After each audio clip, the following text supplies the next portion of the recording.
दोस्तों इस वीडियो में आपको बताऊंगा कि किस तरह से आप जावास्क्रिप्ट एपीआई को इस्तेमाल करते हुए किसी और वेबसाइट पे पड़ा हुआ कंटेंट, किसी और वेबसाइट पे पड़ा हुआ डाटा अपनी वेबसाइट पे शो करवा सकते हो।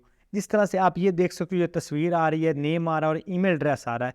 ये सारा किसी और वेबसाइट के ऊपर पड़ा हुआ है। ये कंटेंट वो हमने अपनी वेबसाइट के ऊपर शो करवाना है यूजिंग एपीआई। और इतनी सिंपल वे में आपको समझाऊंगा कि आप अगर इस वीडियो को कंप्लीट देखते हो तो आपको एपीआई के हवाले से जितना भी कंसेप्ट है वो कवर हो जाएगा। आप कोई भी एपीआई को आसानी के साथ इस्तेमाल कर सकोगे। एपीआई है क्या? एपीआई है एप्लीकेशन प्रोग्रामिंग इंटरफेस। ये डाटा किसी और वेबसाइट से पे पड़ा होता है, जेसन फॉर्मेट में होता है, और वो हमें अलाउ करते हैं कि आप हमारी एपीआई को इस्तेमाल करते हुए हमारा डाटा अपनी वेबसाइट पे शो करवा लो। उस डाटा के साथ हम हर तरह का फंक्शन परफॉर्म करवा सकते हैं, अपने वेबसाइट पे शो करवा सकते हैं। उसके साथ हम करंट ऑपरेशन भी परफॉर्म करवा सकते हैं। लेकिन इस वीडियो में आपको बताऊंगा कि किस तरह से आप उस एपीआई को यूज़ करके वो वाला डाटा अपनी वेबसाइट पे अपने ब्राउज़र में शो करवाओगे। तो लेट्स गेट स्टार्टेड। जी दोस्तों, welcome to creative Babar. My name is Babar Ali. In this video I will teach you how to work with JavaScript APIs. जी दोस्तों, इस वीडियो में आपको बताऊंगा कि किस तरह से आप जावास्क्रिप्ट में एपीआई को इस्तेमाल करते हैं। एपीआई को इस्तेमाल करके आप डाटा गेट करते हैं और अपने ब्राउज़र में शो करवाते हैं। जिस तरह से मैंने आपको डेमो में दिखाया है कि इस तरह से हमारे पास एक कार्ड सेक्शन लगे हुए हैं। जावास्क्रिप्ट एपीआई को इस्तेमाल करके हमने ये सारी तस्वीर क्रिएट की हैं। ये हमारे पास टाइटल लगा हुआ है, ये ईमेल है, ये सारा एपीआई के थ्रू आ रहा है। आपने जस्ट एपीआई को इस्तेमाल करना है और ये वाला डाटा डायनामिकली आ जाएगा। तो इसको इस्तेमाल करने के लिए, इसको बनाने के लिए मैं आऊँगा अपने वीएस कोड में। यहाँ पे आपने जिस तरह से पहले स्टार्ट में कोडिंग आप करते हो तो आप 3 फाइल लेते हो, index.html, style.css और script.js। इन 3 फाइल्स को आपने लेना है और आपस में लिंक कर लेना है। HTML पेज के अंदर आपने जस्ट ये वाला कोड लिख लेना है। आपको नीचे डिस्क्रिप्शन में सोर्स कोड मिल रहा होगा, आप उसको डाउनलोड कर सकते हो, आपको रेडीमेड ये मिल जाएगा। तो ये आपने जस्ट एक H1 का टैग लगाना है, उसमें अपना टेक्स्ट दे दो। मैंने इसमें टेक्स्ट दिया है वर्किंग विद जावास्क्रिप्ट और एपीआई। और जो जावास्क्रिप्ट है उसको मैंने स्पैन टैग के अंदर लिखा है ताकि हम इसका कलर चेंज कर सकें। जिस तरह से आपको अगर मैं डेमो में दिखाऊं तो ये यहाँ पे जावास्क्रिप्ट का जो कलर है वो हमारे पास ग्रीन है, बाकी कलर जो हमारे पास ब्लैक आ रहा है। तो ये स्पैन टैग को यूज़ करते हुए आया, हमने इस्तेमाल किया है। उसके बाद CSS फाइल में आते हैं। CSS फाइल के अंदर आपने बस सिंपल सी कोडिंग है, आपने फाउंड पर इंपोर्ट करना, जो भी आप यूज़ करना चाहो। मैं ये वाला यूज़ कर रहा हूँ, तो आप ये वाला यूज़ करना चाहो तो सोर्स कोड के अंदर मौजूद है, आप इसको यूज़ कर सकते हो। चेंज करना चाहो तो कर सकते हो। जो हमारे पास विजेट है जिसके अंदर हमने अपना कंटेंट जो है वो शो करवाना है, उसको डिस्प्ले लगाना है flex justify content center. Width उसको लगानी है 100%, फ्लैक्स उसका लगाना है रैप, ताकि वो फ्लैक्स अगर जस्ट आप फ्लैक्स लगाओगे ना तो आपका एक ही लाइन में सारा वो कोड आ जाएगा, सारे कार्ड्स आ जाएंगे। लेकिन जब आप फ्लैक्स रैप लगाओगे तो जहाँ पे उनकी विड्थ ख़त्म हो रही है, नए से अगेन स्टार्ट हो जाएंगे। जिस तरह से आप उसको बोल सकते हो कि रिस्पॉन्सिव फ्लैक्स बॉक्स आपके पास बन जाएगा। उसके बाद H1 का टैग है। H1 के टैग को आपने text line centre, font size 56 pixel, padding उसको टॉप से लगा देनी है और बॉटम से 30 पिक्सल, ताकि दोनों में थोड़ी सी स्पेस बन जाए, और लेफ्ट राइट से 0 पिक्सल। अब उसके अंदर जो स्पैन का टैग है उसको आपने जस्ट कलर लगा देना है। ये वाला कलर हमने लगा दिया ग्रीन, तो उसके ऊपर ये कलर अप्लाई हो गया। उसके बाद आगे हमारे पास है विजेट बॉक्स। ये हमने जावास्क्रिप्ट में क्रिएट करेंगे, लेकिन इसकी CSS ये मौजूद है। इसको आपने हाइट लगा देनी है, विड्थ लगा देनी है, और मार्जिन उसको 30 पिक्सल, टेक्स्ट लाइन सेंटर ये वाला आपने बॉक्स शेडो अप्लाई कर देना है। ये बहुत ही प्यारा बॉक्स शेडो है। पैडिंग उसको आपने लगा देनी है। उसके बाद इसके अंदर जो इमेज है, इमेज की हाइट वेट पहले से उन्होंने फिक्स करके लगाई हुई है। आपने जस्ट बॉर्डर रेडियस 50% लगाना है, तो आपकी जो तस्वीर है वो राउंडेड हो जाएगी इस तरह से। और उसके बाद आपने जो लास्ट में आपके H4 और P का टैग है जो यहाँ पे हम यूज़ कर रहे हैं, उसको आपने थोड़ी सी पैडिंग लगा देनी है ताकि थोड़ी सी उनके दरमियान स्पेस क्रिएट हो जाए। और जब आप इसको चेक करोगे तो आपके पास जस्ट ये वाला कोड आएगा। ये आपका HTML और CSS कंप्लीट हो गया। अब आते हैं हम अपने जावास्क्रिप्ट कोड की तरफ। तो जावास्क्रिप्ट कोड को आप यूज़ करते हुए सबसे पहले मेक श्योर कि आपके index.html के साथ जावास्क्रिप्ट की फाइल लिंक है। जिस तरह से ये मैंने की हुई है script.js है, तो इसको आपने लिंक करना है। लिंक करने के बाद आपने इसको यहाँ पे चेक कर लेना है। तो मैं यहाँ पे इसको अलर्ट बॉक्स लगा के पहले चेक कर लेता हूँ, और इसको सेव करते हैं, चेक करते हैं। तो यहाँ पे हमारे पास अलर्ट बॉक्स आ गया, तो इसका मतलब ये परफेक्टली काम कर रही है। अब इसके अंदर आपने पहले लेनी है एक वेरिएबल, या आप कॉन्स्टेंट ले लो तब भी कोई मसला नहीं। उसको आप दे दो नाम कंटेंट और document dot gate element by ID, और यहाँ पे आपने ID लगा देनी है मेन। ये जो हमारे पास विजेट डिव है ना, ये वाली विजेट डिव, इसको हमने ID लगाई हुई है मेन, तो आपने इसको यूज़ करना है कि मेन हमने ये वाली लगा दी। और इसको सेव करते हैं। ये हमारे पास जो मेन डिव है वो इसके अंदर कंटेन होगी। अब आते हैं हमारी एक्चुअल कोडिंग के अंदर। तो सबसे पहले आपने यहाँ पे फंक्शन डिफाइन करना है। मैं इसमें यूज़ कर रहा हूँ एरो फंक्शन, आप इसमें दूसरे फंक्शन भी यूज़ कर सकते हैं, लेकिन ये 6 का फीचर है तो आप एरो फंक्शन ही यूज़ करो। इसमें आप इसको नाम दे दो गेट यूज़र, या आप जो भी फंक्शन का नाम रखना चाहो आप रख सकते हो। API यूज़र कर लो, गेट यूज़र कर लो, या जो भी आप अपना नाम रखना चाहो वो भी रख सकते हो। और यहाँ पे आपने इसको डिफाइन कर लेना है। ये आपका फंक्शन ला गया। आप इसको एक दफ़ा चेक कर लो कि आपका फंक्शन काम कर रहा है कि नहीं। ये मैं बिगनर्स के लिए बता रहा हूँ, वैसे तो जो एक्सपर्ट कोडर है उनको ये चेक करने की जरूरत नहीं होती, पता होता है उनको ये परफेक्टली काम कर रहा है। तो ये फंक्शन में हमारे पास काम कर रहा है। अब इसके अंदर इसमें हमने यूज़ करने हैं जावास्क्रिप्ट API। तो API क्या है? API का मतलब होता है एप्लीकेशन प्रोग्रामिंग इंटरफेस। अब ये काम किस तरह से करती है? जो आपकी API होती है ना, वो किसी और वेबसाइट पे डाटा पहले से पड़ा होता है, उस डाटा को उसने गेट करना है, गेट करके आपके ब्राउज़र में शो करवा देना है, या जहाँ पे आप शो करवाना चाह रहे हो। अब ये डाटा पहले से वेबसाइट पे किस तरह से मौजूद होता है? ये JSON फाइल के अंदर मौजूद होता है, और जावास्क्रिप्ट में आप JSON फाइल को आसानी के साथ इस्तेमाल कर सकते हो। मैं आपको पहले इसकी API चेक करवाता हूँ। ये मुख्तलिफ किस्म की APIs हैं, जस्ट ये एक API नहीं। अब ये आपने आ जाना इस वेबसाइट के ऊपर, ये आपका है regress.in, और इसके ऊपर आपका डाटा मौजूद है। ये सबसे पहले आप यहाँ पे देखो ना, रिक्वेस्ट API यूज़र, तो ये नीचे आपका डाटा आ रहा है, ये वाला आपका डाटा आ रहा है, ID आ रही है, ईमेल आ रही है, फर्स्ट नेम आ रहा है, लास्ट नेम, और ये आपका अवतार यानी इमेज आ रही है। तो ये आपका पहले से डाटा मौजूद है। अब इस डाटा को आपने यूज़ करना है अपनी वेबसाइट के ऊपर। हर वेबसाइट API अलाउ नहीं करती, लेकिन जो अलाउ करती हैं आप उनको इस्तेमाल कर सकते हो। इसी तरह से आप अगर मूवी ऐप बनाते हो तो मूवी ऐप के लिए भी आप API का इस्तेमाल करते हो। इस तरह से अगर आप गिटहब प्रोफाइल बनाते हो तो गिटहब के लिए भी आपके पास APIs हैं, और लाखों किस्म की APIs हैं। वेदर API है, उसके अलावा आप अगर यूज़ करना चाहो तो LMS APIs हैं, बहुत ज़्यादा APIs हैं। आप जस्ट एक इसको सीख लो ना कि किस तरह से काम कर रही है, आपको हर API इस्तेमाल करना आ जाएगी। नेक्स्ट अपकमिंग वीडियोज़ में हम मूवी API यूज़ करेंगे, वेदर API यूज़ करेंगे, लेकिन ये बेसिक है। इसके आपका जो कंसेप्ट है वो क्लियर हो जाएगा। API वर्क किस तरह से कर रही है, हमने किस तरह से डाटा उसका चेक करना है, और किस तरह से हमने उस डाटा को लेके अपने ब्राउज़र में शो करवाना है। तो ये आपका पहले माइंड सेट जो है वो क्लियर हो जाना चाहिए, आपका कंसेप्ट जो है ना वो ठीक होना चाहिए। तो अब ये आपके पास रिक्वेस्ट मौजूद है, आप इसको यहाँ से कॉपी कर लो। कॉपी करने की बिल्कुल जरूरत नहीं, जस्ट आपने क्लिक करना है तो ये आपके पास JSON फाइल इसकी क्रिएट होगी। अब जहाँ पे भी आपकी JSON फाइल में ये डाटा आ गया तो आप इसको आसानी के साथ अपने जो प्रोजेक्ट है उसमें यूज़ कर सकते हो जावास्क्रिप्ट की मदद से। जावास्क्रिप्ट में आप यूज़ करो या रिएक्ट में यूज़ करो, दोनों में आसान है। तो इसको आपने यहाँ से कॉपी कर लो या कट कर लो, जो आप मर्जी करना चाहो उसको काट लो, और इसको यहाँ पे बैक कर दो, ना भी करो डिलीट कर दो तभी कोई मसला नहीं है। यहाँ पे आप एक कॉन्स्टेंट लो, यहाँ पे आपने एक लेनी है वेरिएबल, तो उसको आप नाम दो URL, और इसके अंदर आपने इसका URL पेस्ट कर देना है। अब इसका आ रहा है पेज 2, आप अगर ये पेज 2 का डाटा लेना चाह रहे हो तो पेज 2 को कर दो, लेकिन चूंकि मैं पेज 2 को सिलेक्ट नहीं कर रहा, मैं कंप्लीट यूज़र जो है वहाँ तक जा रहा हूँ, और ख़त्म कर यहाँ पे आपने स्लैश लगा देनी है। अब जहाँ पे आपने नीचे एक और कॉन्स्टेंट लेनी है, उसको आप नाम देना है रिस्पॉन्स, और रिस्पॉन्स में आप करोगे यहाँ पे यूज़ अवेट, फेच और URL। जब भी आपने JSON फाइल का डाटा गेट करना है तो उसके लिए आपको एसिंक्रोनस फंक्शन जो है वो इस्तेमाल करना पड़ता है, कि एसिंक्रोनस जो फंक्शन है उसको आपने इस्तेमाल करना है। जब भी आपने एसिंक्रोनस इस्तेमाल करना है तो उसमें कीवर्ड आना है अवेट, और यहाँ पे जहाँ पे आप फंक्शन यूज़ कर रहे हो वहाँ पे आना है एसिंक्रोनस, ये वाला। अब अगर आप अवेट लगाओगे और एसिंक्रोनस नहीं लगाओगे तो आपका काम नहीं करेगा। ये दोनों कीवर्ड मौजूद होने चाहिए। फंक्शन आपका एसिंक्रोनस हो और उसके अंदर आपने जब डाटा को फैच करना है तो उसके लिए आपने अवेट यूज़ करना है। ये आपके यहाँ पे डाटा आ जाएगा। अब ये जो इसके अंदर जितना भी डाटा आ रहा था वो अब रिस्पॉन्स के अंदर स्टोर हो गया। अब रिस्पॉन्स से आगे हमने पास करना है, तो यहाँ पे एक और कांस्टेंट हम लेंगे, और इसको कांस्टेंट को आप नाम दे दो यूज़र, या जो आप अपना नाम रखना चाहो रख सकते हो, अवेट, और इसमें हम रिस्पॉन्स डॉट JSON। अब ये जो डाटा है हम यहाँ पे JSON में मौजूद है ब्राउज़र के अंदर, जो मैंने आपको पहले चेक करवाया था, तो हमें भी ये JSON में चाहिए, तो हमने यहाँ पे इसको JSON के अंदर स्टोर करवा लिया।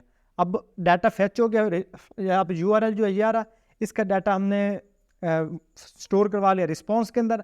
अब ये जो रिस्पॉन्स है इसको हमने कन्वर्ट कर दिया ये इस डाटा को JSON के अंदर। अब ये JSON वाला डाटा है हम अपनी वेबसाइट में यूज़ कर सकते हैं, अदरवाइज हम यूज़ नहीं कर सकते।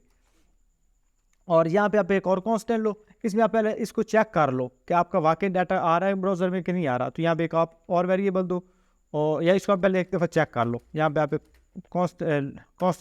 कंसोल ओपन करो और इसमें आप यूज़र को चेक कर लो, यूज़र, इसको सेव किया और यहाँ पे इंस्पेक्ट एलिमेंट करो और आ जाओ इसके कंसोल के अंदर। ये कंसोल आ गया, इसको थोड़ा सा हम ऊपर कर लेते हैं यहाँ पे। अब इस यहाँ पे आ रहा है आपका ऑब्जेक्ट, इसको ओपन किया तो ये आ रहा है data, page, page number, source. अब ये डाटा आपके पास आ रहा है। अब इसको हमने गौर से देखना है कि डाटा को हमने किस तरह से इसमें लेना है। तो ये डाटा आ रहा है। अब डाटा के अंदर आपके पास ये ID 0 1 2 3 5 6 तक मौजूद है, 5 तक, 0 भी हमने इसमें काउंट करना है। तो अब 0 का ओपन करो तो इसमें क्या आ रहा है हमारे पास, ये इमेज आ रही है, ईमेल आ रहा है, फर्स्ट नेम, ID और लास्ट नेम। अब ये 5 पैरामीटर इसके अंदर आ रहे हैं। अब इसको हमने किस तरह से अपने पेज में शो करवाना है, तो ये चीज़ ज़्यादा मैटर करती है कि किस तरह से हमने इसको लेना है। अब इसके नीचे बाकी जो आ रही है, स्पोर्ट आ रहा है, इसको भी आप शो करवा सकते हो, टोटल आ रहा है, इसको भी आप शो करवा सकते हो, लेकिन हमें चाहिए जस्ट इसका डाटा, ये वाला डाटा।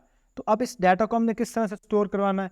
अब यहाँ पे एक और आप वेरिएबल लोगे, यहाँ पे हम एक और वेरिएबल लेंगे, यहाँ पे हम लेंगे कांस्टेंट यूज़र डाटा, और इसमें आप दोगे यूज़र डॉट डाटा। अब इसको आपने देखना है किस तरह से। अब ये जो यूज़र है, इसके अंदर आपका पहले से JSON वाला ऑब्जेक्ट मौजूद था, जो आपको पहले मैंने दिखाया था, ये वाला। मैं इसको एक दफ़ा कमेंट करता हूँ, ये वाला, और इसको एक दफ़ा चेक करते हैं कंसोल में, इसको एक दफ़ा प्रिंट भी करवाते हैं ताकि आपको थोड़ा सा सही से शो यूज़र। अब ये वाला आप देखो, अब ऑब्जेक्ट आपका आ गया, ऑब्जेक्ट आपका स्टोर जो है वो है आपका यूज़र के अंदर। अब यूज़र से आगे हमें कौन सा डाटा चाहिए, वो हमने करना है डाटा, ये डॉट डाटा। अगर आपको पेज चाहिए तो आपने करना है डॉट पेज। अब अगर आप पर पेज चाहिए तो आपने करना डॉट पर पेज। अगर स्पोर्ट वाला सेक्शन आपको शो करवाना तो आप यहाँ पे करोगे डॉट स्पोर्ट, ये वाला। अब हमें चाहिए डाटा, तो आपने करना है डॉट डाटा यहाँ पे, इस जगह पे। तो आपका ये जो डाटा का एरे है, ये वाला, ये इसके अंदर स्टोर हो जाएगा। 0 1 2 3 जितना भी इसका डाटा आ रहा है, ये इस वेरिएबल के यूज़र डाटा के अंदर स्टोर हो जाएगा। जो कंप्लीट एरे जो है इसके अंदर स्टोर हो जाएगा। आई होप आपको समझ आ गई होगी कि मैं क्या आपको समझाने की कोशिश कर रहा हूँ। ये जो आपका एरे है, ये अलग से एक आपने शो करवाना है, क्योंकि इसके अंदर और भी कंटेंट मौजूद है ना। पेज है, पेज पर पेज है, स्पोर्ट है, और टोटल पेजेस।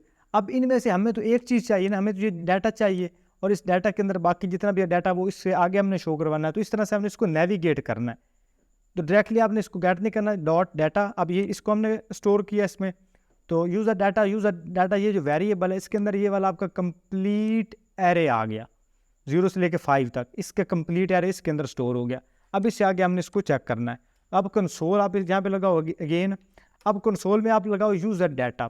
अब यूज़र डाटा लगा के इसको जैसे सेव करोगे तो आपके पास जस्ट इसका यूज़र डाटा आएगा। ये देखो, ये जो इसका डाटा था जस्ट वही आया, बाकी इसका जो पर पेज था, उसकी जो काउंटिंग थी, वो कोई चीज़ भी नहीं आ रही, बस ये वाला डाटा आ रहा है। तो आई होप आपको यहाँ तक समझ आ गई होगी मैं आपको क्या समझाने की कोशिश कर रहा हूँ। अब उसके बाद आपने यहाँ पे एक नीचे डिव लेनी है, या बल्कि आपने इसको क्योंकि एज ए लूप शो करवाना है, तो आप यहाँ पे एक लूप लगाओगे, फॉर ईच लगाओगे। तो यहाँ पे आप यूज़ करोगे फॉर ईच। अब फॉर ईच को आपने किस तरह से यूज़ करना है, यहाँ पे आपने देना एरे। अब आपका एरे कौन सा है, ये यूज़र डाटा है। इसको आप कॉपी करो, यहाँ पे लगा दो user data dot for each element, और एलिमेंट के अंदर आपने इसके बाकी जो कंटेंट है वो लिखना है। तो यहाँ पे आप लिखोगे कांस्टेंट आप यहाँ पे लोगो ईमेल, और ईमेल के अंदर आप एलिमेंट डॉट ईमेल, ये आप करोगे। अब ये जो ईमेल है, ये आपका ब्राउज़र के अंदर मौजूद है, ये वाला जो आपका ईमेल है ना, इसको हमने इसके अंदर स्टोर करवाया डॉट ईमेल, ये वाला। अब इसको एक दफ़ा चेक करते हैं कि हमारे पास शो हो रहा है कि नहीं हो रहा। तो यहाँ पे कंसोल, और कंसोल में हम जस्ट ईमेल को प्रिंट करवाते हैं। यहाँ पे चेक करते हैं, तो ये देखिए आपकी जितनी भी ईमेल थी वो सारी इसके अंदर आने लग गई। आई होप आपको यहाँ तक समझ आ गई होगी मैं क्या आपको समझाने की कोशिश कर रहा हूँ। जितनी भी आपकी ईमेल्स थी वो इसके अंदर आ गई, ये हमारी कंसोल ईमेल के अंदर। तो अब ये एलिमेंट के थ्रू आपने गेट करना है। अब हमें एक एलिमेंट चाहिए, उसके बाद हमें एक ईमेल चाहिए, ईमेल के बाद हमें एक नाम चाहिए, ये वाला नाम चाहिए, और ये हमें तस्वीर चाहिए। तो अब इसको हमने यहाँ पे स्टोर करवाना है। तो इसको हम कॉपी पेस्ट कर लेते हैं 2 दफ़ा, ईमेल, उसके बाद हमें चाहिए इसका नेम, और यहाँ पे भी हम एलिमेंट के अंदर जो हमारे पास नेम वाला पैरामीटर है वो हमने इसके अंदर स्टोर करवाना है। अब ये आगे हमारे पास ईमेल लास्ट पे, यहाँ पे हमें चाहिए इमेज। तो इमेज के लिए हम यहाँ पे लगाएंगे इमेज डॉट img एलिमेंट, और एलिमेंट के अंदर हमें अवतार। ये जो इमेज का जो लिंक है वो अवतार के अंदर स्टोर है। अगर यहाँ पे इसको आप चेक करोगे ना, तो ये आपका जो आ रहा है अवतार, ये वाला अब बता, इसके अंदर ये आपका इमेज का जो कोड है वो मौजूद है। अब यहाँ तक आपको समझ आ गई किस तरह से काम कर रहा है। अब जितना भी इसका डाटा, नेम और ईमेल और इसका ये जो तस्वीर है, ये तीनों चीज़ें हमने वेरिएबल के अंदर स्टोर करवा दी। अब इनको हमने प्रिंट करवाना है अपने HTML टैग के अंदर। तो यहाँ पे आप एक HTML का टैग क्रिएट करोगे। इस कंसोल को मैं ख़त्म कर देता हूँ। तो यहाँ पे आप एक कांस्टेंट लगाओगे। कांस्टेंट का आप नाम दो box document dot create element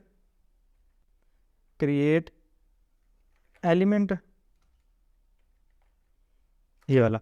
और एलिमेंट हमने कौन सा क्रिएट करना है, डिव। हम यहाँ पे एक डिव क्रिएट करेंगे और यहाँ पे बॉक्स डॉट क्लास लिस्ट, इसको हमने क्लास देनी है, वो हम देंगे इसको ऐड लगा के बॉक्स, ये वाली क्लास हमने इसको लगा देनी है जो हमने CSS के। अब इसकी जो CSS है वो हमने पहले से इसके ऊपर अप्लाई की हुई है। जैसे हम डॉट बॉक्स लगाएंगे इसके ऊपर ये सारी CSS अप्लाई हो जाएगी। अब डॉट बॉक्स, अब इसके अंदर हमने अपना कंटेंट शो करवाना है। तो मैं सबसे पहले यहाँ पे लूँगा box dot inner HTML। Inner HTML के अंदर मैं जस्ट एक दफ़ा हेलो प्रिंट करके देखता हूँ कि आया हमारे पास शो हो रहा है कि नहीं। तो हेलो मैंने प्रिंट किया। अब इसको यहाँ पे चेक करते हैं। तो इसको एक दफ़ा सेव करते हैं। अब यहाँ चेक करते हैं। तो ये आई थिंक इसको एक दफ़ा हम करते हैं कमेंट। सेव किया और इसको एक दफ़ा कंट्रोल जू करते हैं तो हमारे पास आ रहा है कि नहीं। ID डॉट मेन, तो create element dot box dot inner HTML, इसको मैंने बैक टिक्स के अंदर लगाता हूँ। अब यहाँ इसको चेक करते हैं तो इसको काम करना चाहिए। मैं तो इसको एक दफ़ा मज़ीद चेक करता हूँ। और तो इसमें मैंने बॉक्स क्रिएट तो किया लेकिन हमने इसको अपेंड नहीं किया इसके चाइल्ड के अंदर। हमने इसको कॉल तो कहीं पे नहीं किया कि हमने इसको कहाँ पे शो करवाना। तो यहाँ पे लूँगा कंटेंट, ये वाला ऊपर कंटेंट, और कंटेंट के अंदर डॉट अपेंड चाइल्ड। अब इसके अंदर चाइल्ड हम कौन सा क्रिएट करेंगे, ये बॉक्स। अब जब तक आप ये नहीं लिखोगे तब तक आपका डाटा शो नहीं होगा। अब देखो जैसे हमने बॉक्स लगाया ये आपके पास आ गया। अब जितने इसका अंदर डाटा था वो सारा उसके अंदर हेलो हेलो प्रिंट हो गया। आई होप आपको यहाँ तक समझ आ चुकी होगी। जब भी आपने कोई एलिमेंट क्रिएट करना है उसको आपने अपेंड चाइल्ड करना है, या अपेंड करो या अपेंड चाइल्ड करो, जिस डिव के अंदर हमने शो करवाना है। तो हमने शो करवाना था विजेट के अंदर, तो हमने यहाँ पे किया content dot append child dot box. तो ये वाला जो बॉक्स वाला डाटा, बॉक्स वाली डिव है, इसके अंदर स्टोर होगी। अब जो भी हम इसके अंदर कंटेंट लिखेंगे वो वहाँ पे शो हो जाएगा। अब यहाँ पे आपने यूज़ करनी है बैक टिक्स। अब बैक टिक्स आप यहाँ पे अगर सिंगल कॉलन यूज़ करोगे तो आप इसमें वेरिएबल इस्तेमाल नहीं कर सकते। अगर आप वैसे आप करोगे तो आप यहाँ पे एक दफ़ा टेक्स्ट लगाओगे, उसके बाद आप प्लस लगा के वेरिएबल का नाम लिखोगे। लेकिन जब हम बैक टिक्स इस्तेमाल करेंगे तो इसी के अंदर हम टेक्स्ट भी शो करवा सकते हैं, इसी के अंदर हमने वेरिएबल को भी शो करवा देना है। तो सबसे पहले हमने इमेज को शो करवाना है। यहाँ पे लूँगा इमेज का टैग, उसका SRC। अब इसके SRC के अंदर हमें चाहिए ये वाला कंटेंट। तो इसको हम यहाँ पे लगाएंगे डॉलर, और डॉलर के बाद करली ब्रैकेट्स के अंदर इस वेरिएबल का नाम, इस वेरिएबल का नाम दिया, इसको सेव किया। अब यहाँ पे इमेज टैग को आपने क्लोज भी करना है और इसके अंदर आप आल्ट भी लगा दो। इसके एट्रीब्यूट जो आल्ट है, आल्ट ना भी लगाओ काम तो करेगा लेकिन बेहतर आप इसको लगा दो। इसको सेव करते हैं और इसको बैक के साथ क्लोज भी करते हैं यहाँ पे। और ये सेव किया। अब इसको चेक करें। अब ये जितनी भी इसकी तस्वीर हैं वो इसके साथ शो हो गई। अब आप इसको थोड़ा सा ब्यूटीफुल करने के लिए या आपको इजी यूज़ करने के लिए आप यहाँ पे थोड़ा सा इसको अलाइन कर लो। ये बैक टिक्स आपका फर्स्ट और स्टार में रख दो। इसके अंदर आप अपना बाकी जो कंटेंट है वो शो करवाओ। अब इसके नीचे हमने लेना है H4 का टैग। अब H4 के अंदर हमने नाम शो करवाना है, तो डॉलर करली ब्रैकेट्स नेम, और यहाँ पे करली ब्रैकेट्स नेम, यहाँ पे H4 के टैग को आपने क्लोज कर देना है। इसके नीचे आपने लेना है P का टैग, पैराग्राफ का टैग। पैराग्राफ के टैग के अंदर आपने लेना है ईमेल एड्रेस, तो डॉलर और यहाँ पे ईमेल वेरिएबल ईमेल, ये वाली ईमेल आ गई, और इसको आपने यहाँ पे क्लोज कर लेना पैराग्राफ के टैग को। यहाँ पे आपने इसको क्लोज किया। अब इसको करते हैं सेव। जैसे हम ब्राउज़र को चेक करेंगे ये आपके पास आ गया। अब यहाँ पे आपके पास ईमेल तो आ रही है लेकिन आपका नाम शो नहीं हो रहा। तो नाम इसमें हमारे पास कहाँ पे शो आ रहा है, इसको एक दफ़ा चेक करते हैं। एलिमेंट डॉट नेम, अच्छा ये नेम हमारे पास नहीं आ रहा, इसको एक दफ़ा चेक करते हैं। आई थिंक ये हमारा कोई और इसका नाम होना है क्योंकि बाकी चीज़ें जो शो हो रही हैं। तो इसको कंसोल पे चेक करते हैं। यहाँ पे एरे ये, अच्छा इसका जो नाम है वो हमने जस्ट नेम है इसका आपने शो करो ना फर्स्ट नेम, तो ये वाला आप इसके में लगाओगे फर्स्ट नेम।